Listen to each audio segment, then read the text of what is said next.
Vítám vás v našem dalším videu. Dnes se podíváme na některé z nejzajímavějších a nejzáhadnějších aspektů naší vesmírné realitě. Vesmír je plný úžasných jevů a objektů, které nás neustále překvapují a inspirují.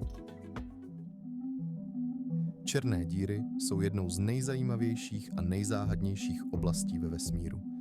Jsou to místa s extrémně silným gravitačním polem, které pohlcují všechno, co se dostane příliš blízko, včetně světla. Tyto obrovské gravitační pasti vznikají, když se hvězda zhroutí pod svou vlastní hmotností. Jsou to doslova body ve vesmíru, ve kterých je gravitace tak silná, že ani světlo nemůže uniknout.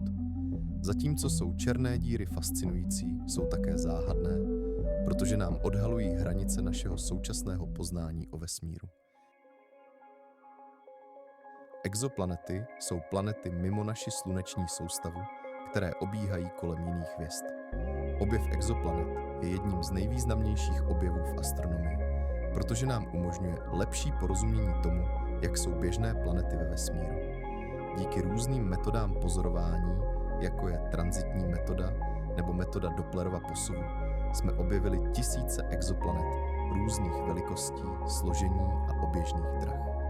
Některé z těchto exoplanet by mohly být vhodné pro život, což nás vede k otázce, jsme sami ve vesmíru.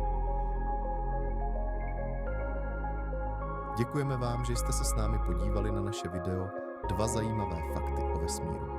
Doufáme, že vás toto téma fascinuje stejně jako nás. Pokud se vám video líbilo, budeme rádi za like, odběr a komentář.